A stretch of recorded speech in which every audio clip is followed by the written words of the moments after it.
আমরা এখন অ্যারোমেটিক হাইড্রোকার্বনের খুবই গুরুত্বপূর্ণ এবং শেষ অংশ শুরু করতে যাচ্ছি। বেনজিনে বহুপরিস্থাপন বিক্রিয়া ও অরিয়েন্টেশন বা multiple substitution in benzene and orientation. আমরা এর আগে বেনজিনে বিভিন্ন ধরনের 5 রকমের সাবস্টিটিউশন বা প্রতিস্থাপন দেখেছি, তাই না?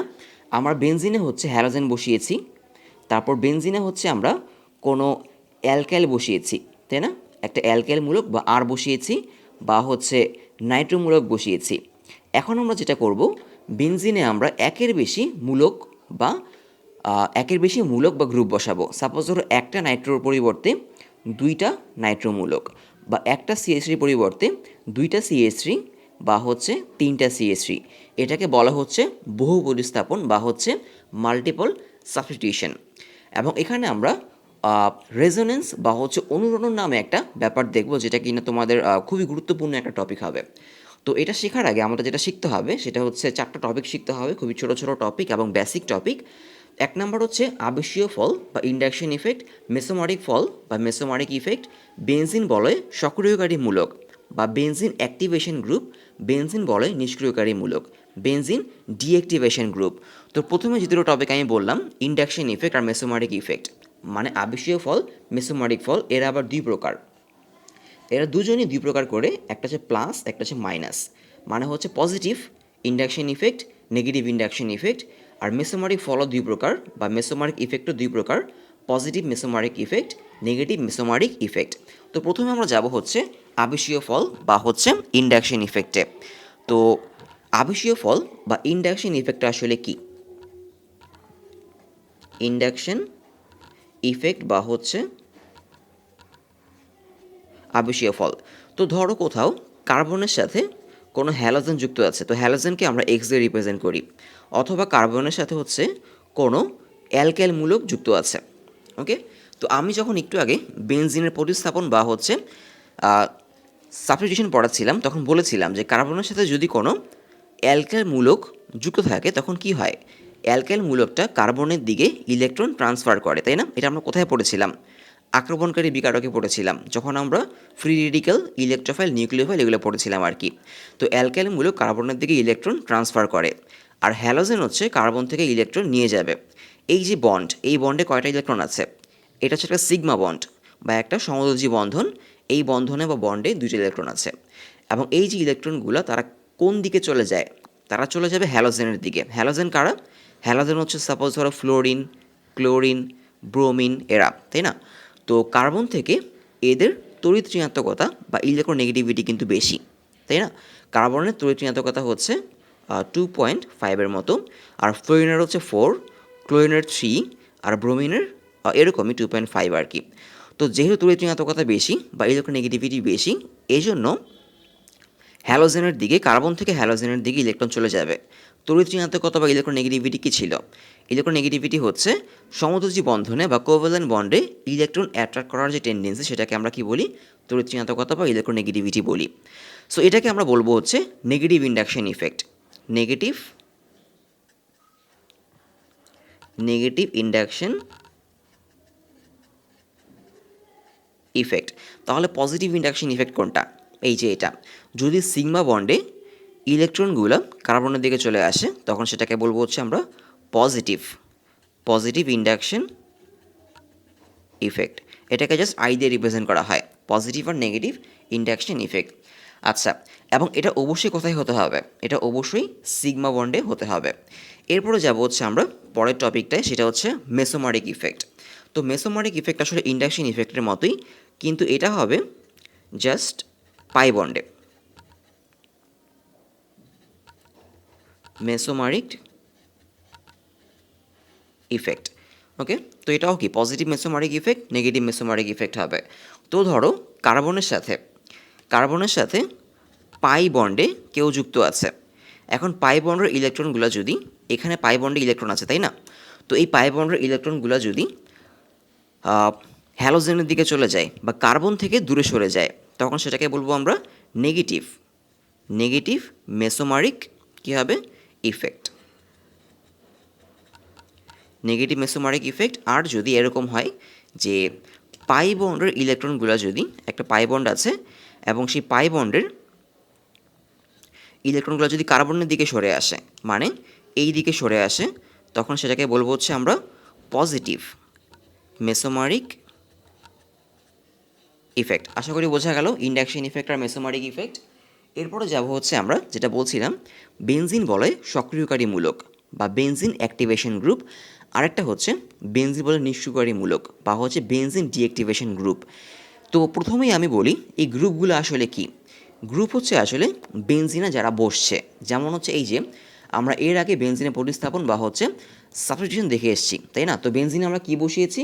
হ্যালোজেন বসিয়েছি, মানে ক্লোরিন বসিয়েছি, বা হচ্ছে অ্যালকাইল বসিয়েছি, মানে সিএস3 বসিয়েছি, বা নাইট্রোমূলক বসিয়েছি, তাই না? এরা হচ্ছে গ্রুপ। তো এদের মধ্যে কেউ কেউ হচ্ছে বেনজিনকে অ্যাক্টিভ করে, আবার কেউ কেউ বেনজিনকে ডিঅ্যাক্টিভ করে। তো যারা যারা বেনজিনকে অ্যাক্টিভ করে তারা হচ্ছে অ্যাক্টিভেশন গ্রুপ, আর যারা যারা বেনজিনকে ডিঅ্যাক্টিভ করে তারা হচ্ছে ডিঅ্যাক্টিভেশন গ্রুপ। তো কারা বেনজিনকে অ্যাক্টিভ করবে আর কারা বেনজিনকে ডিঅ্যাক্টিভ করবে? তো প্রথমে যাই হচ্ছে আমরা বেনজিন অ্যাক্টিভেশন গ্রুপ, যারা হচ্ছে বেনজিন বলয়কে বা বেনজিন কী করবে? আরও বেশি সক্রিয় করবে। তো কীভাবে সক্রিয় করবে? ধরো বেনজিনের সাথে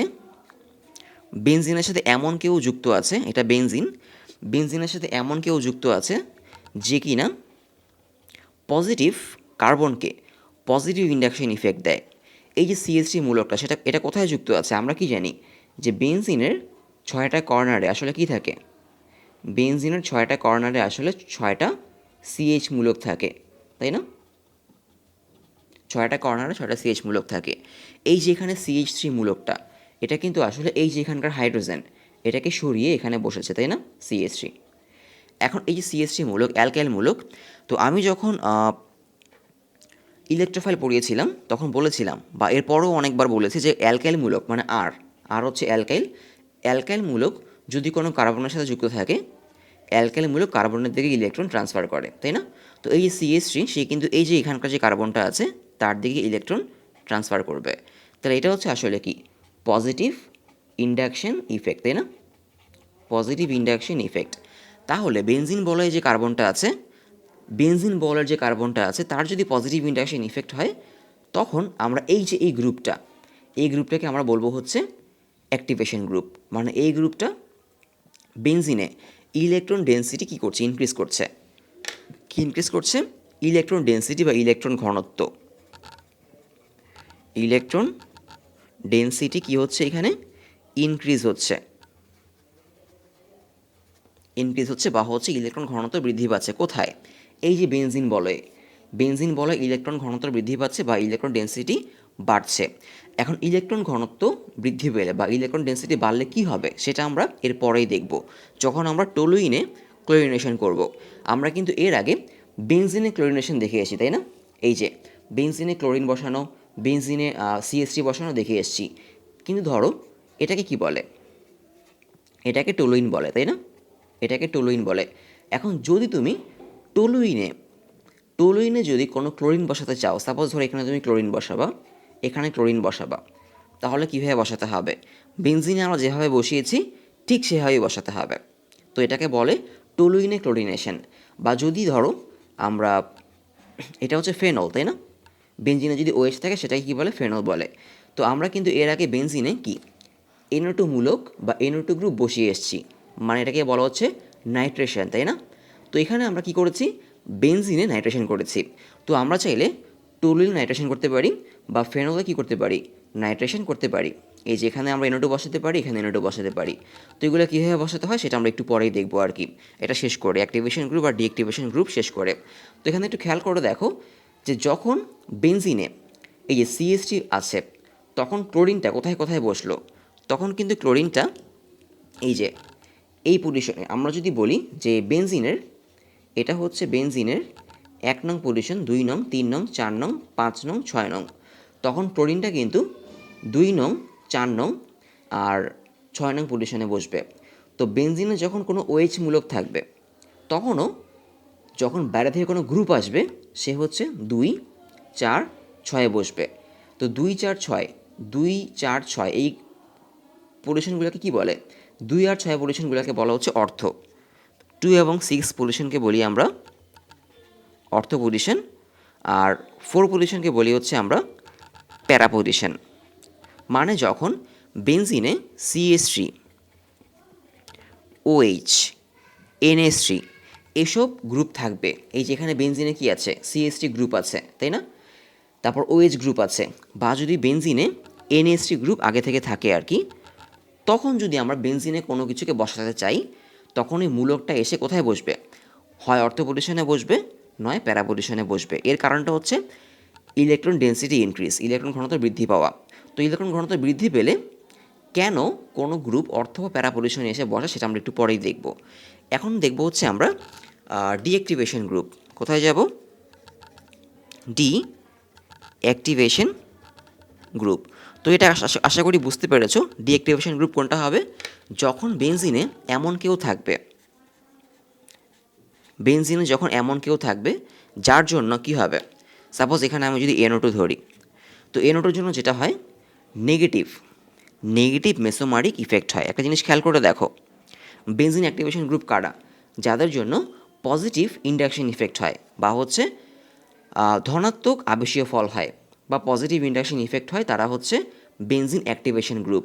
মানে তারা হচ্ছে বেনজিনে ইলেকট্রন ডেন্সিটি ইনক্রিজ করে দেয়।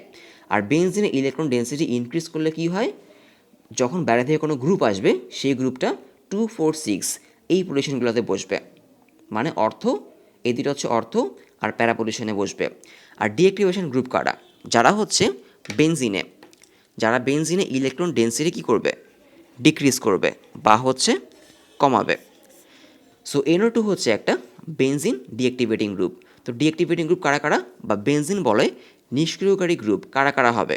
NO2 হচ্ছে একটা নিষ্ক্রিয়কারী গ্রুপ, COOH হচ্ছে একটা নিষ্ক্রিয়কারী গ্রুপ, CHO হচ্ছে একটা নিষ্ক্রিয়কারী গ্রুপ। তো ওরা যখন কোনো বেনজিনে থাকবে, তখন তারা হচ্ছে কি করবে, তারা বেনজিন থেকে ইলেকট্রন তার দিকে নিয়ে নিবে।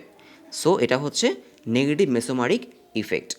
তো তখন বেনজিনে কী হবে, ইলেকট্রন ডেন্সিটি কমে যাবে। আর বেনজিন ইলেকট্রন ডেন্সিটি কমে গেলে কী হবে, ওই মুহূর্তে যদি আমরা বেনজিনে কোনো মূলক বা কোনো গ্রুপ বসাতে চাই, সেই মূলক বা গ্রুপটা বসবে হচ্ছে এখানে 3 নাম্বার কার্বনে বসবে এখানে।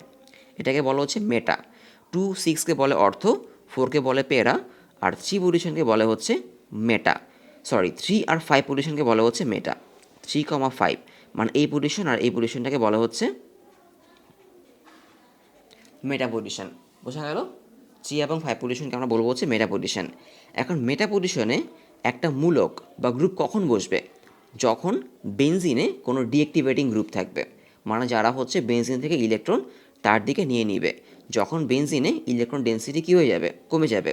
তো এখন আমরা এই জিনিসগুলোই দেখব যে কেন বেনজিনে কোনো অ্যাক্টিভেটিং গ্রুপ থাকে, এরা হচ্ছে অ্যাক্টিভেটিং গ্রুপ। যখন বেনজিনে কোনো অ্যাক্টিভেশন গ্রুপ বা হচ্ছে সক্রিয়কারী মূলক থাকলে, ওই অবস্থায় আমরা যদি প্রতিস্থাপন করি বা সাবস্টিটিউশন করি, তখন তার অর্থ আর প্যারা পজিশনে বসবে, 2, 4, 6-এ বসবে। আর যখন বেনজিনে কোনো ডিঅ্যাক্টিভেটিং গ্রুপ থাকবে, মানে যারা হচ্ছে বেনজিন থেকে ইলেকট্রন নিয়ে নেয় বা বেনজিনকে নিষ্ক্রিয় করে দেয়, মানে বেনজিন ইলেকট্রন ডেন্সিটি কমিয়ে দেয়, তারা থাকা অবস্থায় যদি আমরা কোনো বেনজিনে কোনো গ্রুপ বসাতে চাই, সেই গ্রুপটা হচ্ছে মেটা পজিশনে বসবে, মানে 3 এবং 5 পজিশনে বসবে।